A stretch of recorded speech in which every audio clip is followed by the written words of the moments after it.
You mentioned LinkedIn. As everybody is hungry to learn, one of the things I really like that you do within LinkedIn specifically is open up the product and start talking about thought leadership, but then show real data inside of the product, which for many years was like, oh, should we hide the product? Should we even have a video? And you're out there with thought leadership, with the product, showing how it works, showing what's real, and taking on some of these topics head on with real data inside of your environment, which I think is awesome. And I've shown that example to many brands to be like, where it makes sense, not every time, and not everybody can be Rand whiteboard, but it works. It's not something we need to hide in the appropriate lens. It doesn't have to be this segmented universe where this thought leadership belongs here. LinkedIn is a really interesting platform in a bunch of ways because it benefited a tremendous amount from death of Twitter, Elon self-sabotaging that company, and then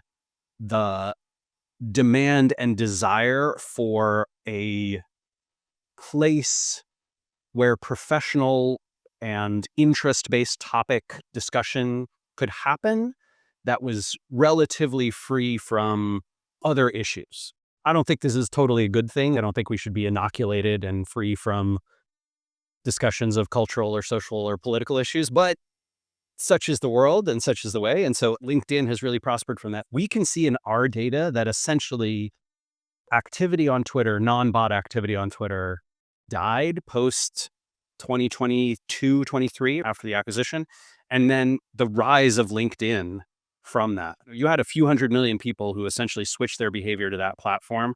And that has made it insanely powerful for reach and engagement if you can find your audience and produce things that they actually care about. I'm a unique, weird animal here. I've found, I think, Dan, ways to cross-pollinate conversations people care about, things that they want to learn about, my particular weirdness, which is being able to take something that other people feel is complex and they don't really get it and like explain it in layman's terms and make it accessible. That's something I've had 25 years of practice doing.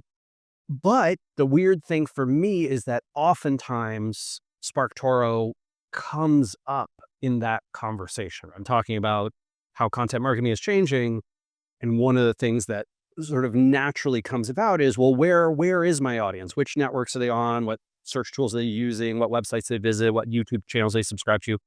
And of course, that's what SparkToro does. It answers those kinds of questions, which is really useful. And then what really helps is because I'm spreading that message, talking about that thing over and over in lots of places, in lots of different ways, with lots of different examples, it gets picked up. It gets picked up in two ways. One, by language models that Google and all the search tools and AI tools are using. And so if you ask ChatGPT for audience research tools or audience research software, like SparkToro's right there. It's great. And it gets picked up in the minds of people who might be likely to be our customers. So when people think of, hey, where can I do audience research? Or where can I find which YouTube channels my audience subscribe to? They're like, oh, yeah, SparkToro for that. And they don't have to have subscribed to our email list or read our blog or even visited our website. All that activity happens in their feed, in this thing that they're paying attention to outside of any interest in SparkToro itself. That's where a bunch of brands get stumped. They get stuck in this mindset of, we're supposed to publish our content on our website. That's supposed to be the home. Don't build your house on rented land. That advice is now terrible. Build your house on rented land, friends. I don't care if you think LinkedIn might die tomorrow.